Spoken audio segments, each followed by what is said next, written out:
जय हिंद दोस्तों, आप सभी का स्वागत है। आज के वीडियो में हम लोग बात करेंगे आरआरबी एनटीपीसी एग्जाम के बारे में कि आपकी एग्जाम डेट क्या है और साथ ही आप किस तरीके से तैयारी करें कि आप अच्छा से अच्छा स्कोर कर पाएं। हर एक चीज पर हम लोग बात कर रहे होंगे। अगर आप हमारे चैनल पर नए हैं तो वीडियो को लाइक कर लें, चैनल को जरूर सब्सक्राइब कर लें। देखिए, सबसे पहले हम लोग बात करेंगे एग्जाम डेट, 60 दिन की स्ट्रेटजी, बेस्ट बुक्स और टारगेट कितना करें। उससे पहले जो हमारा सीबीटी 1 होना है उसमें मैथ में आ रहे 30, रीजनिंग में 30 और जीके के 40। टोटल हमारे कितने प्रश्न हो गए? 100 प्रश्न हो गए। समय कितना? 90 मिनट।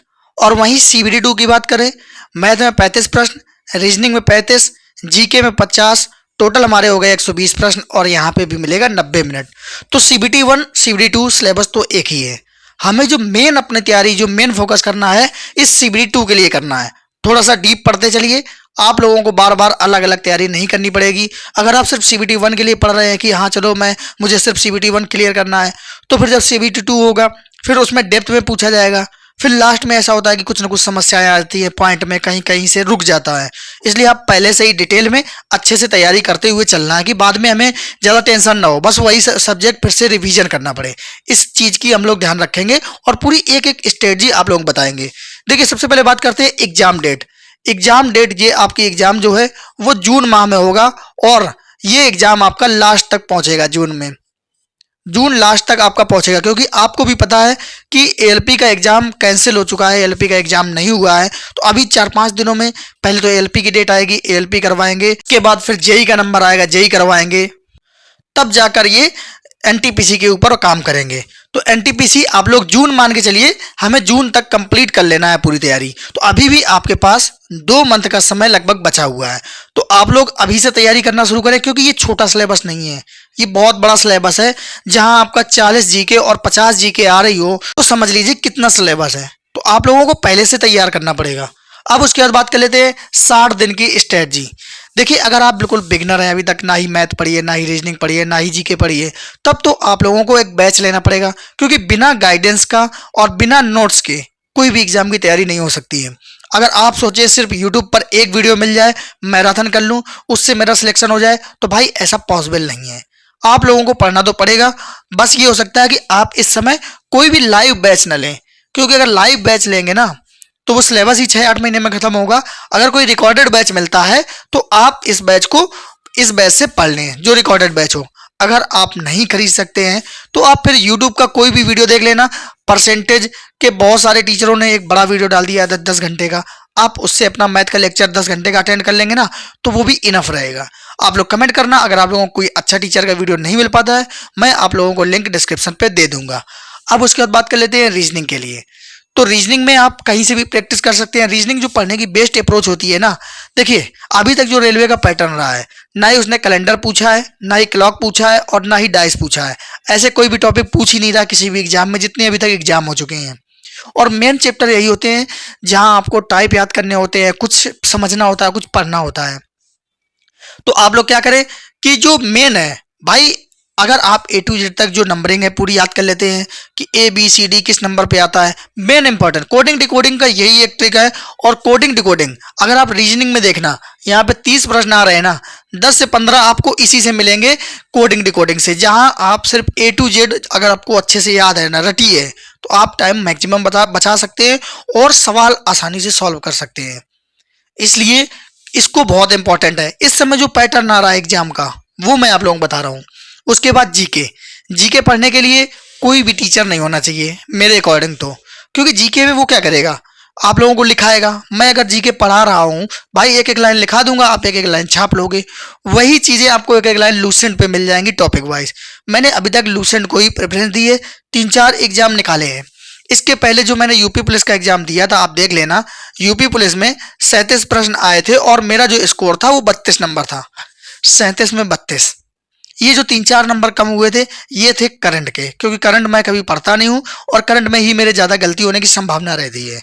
तो करंट की वजह से ही ये 4-5 स्कोर कम हो गया था। और मैंने अभी तक लूसेंट के अलावा कोई भी बुक पढ़ी ही नहीं है। कोई भी बुक नहीं पढ़ पाया, ना ही किसी टीचर से मैंने पढ़ा है। जैसे ही अपडेटेड लूसेंट आती है, बस वो लूसेंट ले आता हूँ, उसी पे अपने स्टिकी नोट्स लगा के और अच्छे से उसको नोट्स बना लेता हूँ। आप लोगों को मैं कभी दिखा दूंगा, जब मैं जीके की स्पेशल स्ट्रेटजी बता रहा हूँ तब मैं दिखा दूंगा कि किस तरीके से मैंने उस लूसेंट को तैयार किया हुआ है। तो ये हो गए आपके तीनों सब्जेक्ट की पूरी स्ट्रेटजी, और आराम से 60 दिन में आप इसको खत्म कर लोगे। 60 दिन बहुत होते हैं किसी भी एग्जाम की तैयारी करने के लिए। अगर आप दिन में 8 घंटा भी पढ़ते हैं ना, और उसी में 3-4 घंटा बढ़ा लेते हो, तो भाई वो 60 दिन आपके 90 दिन में कन्वर्ट हो जाएंगे। तो कम से कम थोड़ी मेहनत कर लीजिए।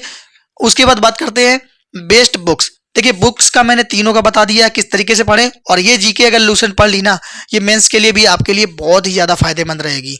अभी तक का यही रिव्यू है कि जिसने भी लूसेंट अच्छे से तैयार कर ली है, कोई भी एग्जाम ऐसा नहीं है जिसका उसका जीके में अच्छा स्कोर ना हो।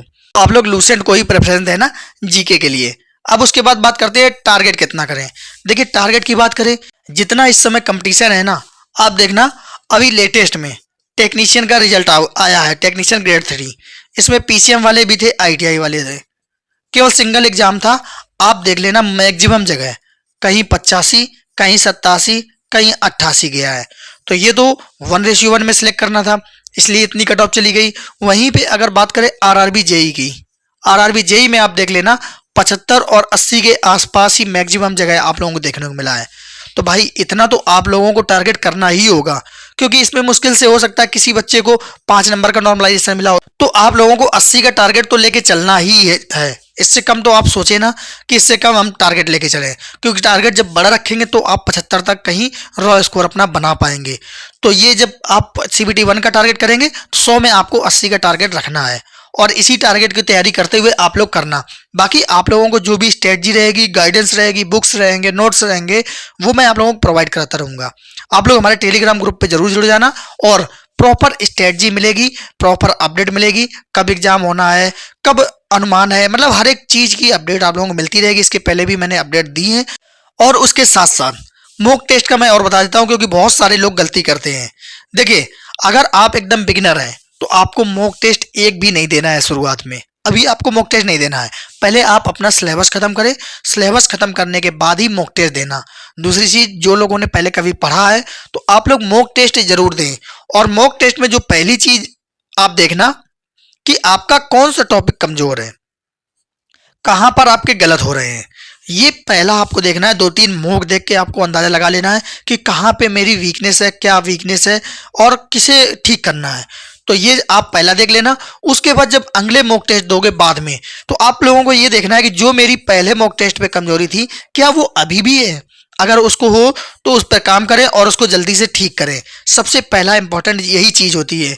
अगर आपके नंबर इस पे 50 भी आ रहे हैं ना 100 पे, तो आप बिल्कुल भी घबराना नहीं। आपको बस ये देखना है कि अगर आज मैंने मॉक टेस्ट दिया है 50 आया है, तो कल 50.5 भी आ गया ना, तो भी आपको ये लगना चाहिए कि हाँ ठीक है, इम्प्रूवमेंट हुआ है। ऐसा नहीं है कि एकदम से कोई 50 से 60 में पहुंच जाता है, धीरे धीरे ही बढ़ता है। आप फिर से मॉक टेस्ट देना, इस 50.5 से फिर बढ़ के जाएगा। तो डिमोटिवेट नहीं होना है, बढ़ना चाहिए। हमारा टारगेट है कि बस बढ़ाते रहें और ज़्यादा मेहनत करते रहें। तो इस तरीके से अपने मॉक टेस्ट की स्ट्रेटजी बनाना। और कभी भी मॉक टेस्ट के नंबर डिसाइड नहीं करते हैं कि आपका सिलेक्शन होगा कि नहीं होगा। बहुत सारे ऐसे बच्चे जो यहाँ पे मॉक टेस्ट में 90-90 कर रहे थे, एग्जाम में 70-75 तक कर पाए हैं, और उनका सीबीटी 1 क्लियर भी नहीं हुआ है। तो ऐसा भी है, और ऐसा देखने को मिला है, उन्होंने भेजा भी है। तो ये मत सोचिए कि मॉक टेस्ट के हिसाब से अपनी स्ट्रेटजी बनाए। आप अपनी स्ट्रेटजी के हिसाब से मॉक टेस्ट दें। बस मॉक टेस्ट में आपको टाइम मैनेजमेंट करना है। और मॉक टेस्ट देने का ये भी फायदा हो जाता है, अगर आप मॉक टेस्ट दे रहे हैं तो जो गलत हो जाते हैं ना प्रश्न, कैसे, कैलकुलेशन से, कैलकुलेशन से जो प्रश्न आपके गलत होते हैं या धोखे में गलत होते हैं, वो आपके एग्जाम में गलत नहीं होंगे। बहुत सारे बच्चों को देखा है, वो कहते हैं मॉक टेस्ट देते ही नहीं है। भाई वही बच्चे हैं कि बीच में लटक जाते हैं। क्यों लटक जाते हैं? क्योंकि 2 से 3 प्रश्न तो उनके ऐसे ही कैलकुलेशन में या धोखे से कैसे भी करके गलत हो जाते हैं। तो इस चीज का अनुभव आपको मॉक टेस्ट से लेना है। मॉक टेस्ट में नंबर बढ़ाने का टारगेट मत रखें। आप बस ये देखें कि हमें अपनी गलतियों पे इंप्रूवमेंट करना है। जो आप गलतियां कर रहे हैं वो मेन फोकस होता है। और एक चीज, बहुत सारे लोग ट्विटर पर ट्वीट करने के लिए कह रहे हैं कि एग्जाम डेट के लिए ट्वीट किया जाए। अब आप बताइए कि मार्च तो एंड होने पे है, अप्रैल और मई का समय बचा हुआ है। अब आप डेट के लिए ट्वीट कर रहे हैं कि हाँ जल्दी से जल्दी एग्जाम करा दिया जाए। अगर ये एग्जाम आपका 1 मंथ में हो जाता है ना, केवल 1 मंथ में। आप बताइए क्या पढ़ पाओगे? किस चीज़ की तैयारी कर पाओगे? ये जीके 1 मंथ में खत्म हो जाएगी क्या आपकी? आपको जो इस चीज़ को सोचिए, तो कम से कम 2 मंथ तो आपके पास है। तो लोग आपको भड़काने में रहेंगे कि हाँ ट्वीट करना है, और जब ये 1 मंथ की डेट आपको मिल जाएगी ना रेलवे की तरफ से, फिर यही लोग बैच लेके आएंगे कि भाई मेरा बैच ले लीजिए, मैं 1 मंथ में 25 दिन में खत्म कर दूंगा। फिर उनके बैच बिकेंगे। इसलिए इस चक्कर में ना पड़े, 2 मंथ तो किसी भी एग्जाम की तैयारी करने के लिए चाहिए। अगर रेलवे ने जून के लिए इशारा किया है तो भाई जून के लिए आप लोग तैयार रहे और जून ही मान के चलिए। लोग इस चीज के लिए तो ट्वीट कर सकते हैं, इसके लिए ट्वीट कर देंगे कि हाँ डेट दे दीजिए, लेकिन इसके लिए ट्वीट नहीं करेंगे कि एनटीपीसी की जो वैकेंसी है उसको बढ़ा दिया जाए। इसके लिए ट्वीट नहीं करेंगे। भाई उनसे, उन्हें इससे क्या मतलब है? अगर 20 पोस्ट आती है तो भी उनके उतने ही बच्चे हैं, 50 पोस्ट आती है तो भी उतने बच्चे बैच खरीदेंगे, उन्हें क्या फर्क पड़ता है? उनको मतलब है सिर्फ वैकेंसी आने से। और वो भी सोच रहे हैं ये एनटीपीसी का पेपर जल्दी हो जाए तो नेक्स्ट एनटीपीसी का जो फॉर्म है वो आ जाए, ऑनलाइन हो जाए, तो बस उसके लिए भी फिर बैच सेल होने लगेगा हमारा। क्योंकि उन्होंने बैच तो बहुत पहले लॉन्च कर दे दिया था, लेकिन जब तक एग्जाम नहीं खत्म होगा उसकी वैलिडिटी तो इन्हें बढ़ानी पड़ेगी। तो वो सोच रहे हैं जल्दी से एग्जाम हो जाए और इसकी वैलिडिटी हो जाए खत्म, और फिर नई वैकेंसी के लिए फिर नया बैच। तो ये उनकी प्लानिंग रहती है। तो भाई आप अपने फायदे का सोचें कि मुझे किस चीज में फायदा है, किसी और का फायदे के बारे में ना सोचे, किसी और के बहकावे में ना आए, अपनी तैयारी प्रॉपर करते रहे। आप लोगों को एनटीपीसी की बेहतर गाइडेंस यहाँ पे मिलेगी, क्योंकि मैंने इसके पहले रेलवे के एग्जाम निकाले हुए हैं। मुझे अनुभव है कि रेलवे कहाँ से मैथ रीजनिंग हर एक प्रश्न रखता है। आप लोगों को मैं अगर अपना मैथ का रजिस्टर दिखा दूंगा ना, 5-5 पेज 6-6 पेज में पूरा चैप्टर खत्म है। मुश्किल से 70-70 80-80 टाइप बने हैं, परसेंटेज हो चाहे प्रॉफिट लॉस हो, पूरा 100% पेपर फंस के जाता है। आप लोगों को मैं एक चैप्टर का फोटो भी दिखा दूंगा और आप मिला लेना, कोई भी प्रीवियस ईयर से मिला लेना। 100% अगर टाइप फंस के ना जाए तो कहना, क्योंकि मैंने उस पर काम किया है, एनालिसिस किया है, हर एक चीज देखी है। ऐसा कोई पिछला एग्जाम नहीं है रेलवे का जो मैंने उस पर प्रश्न या टाइप नोट ना किया हो। तो आप लोगों को प्रॉपर गाइडेंस और नोट्स मिलते रहेंगे। आप लोग लाइक सब्सक्राइब जरूर करना। तो मिलते हैं अगले वीडियो में। जय हिंद।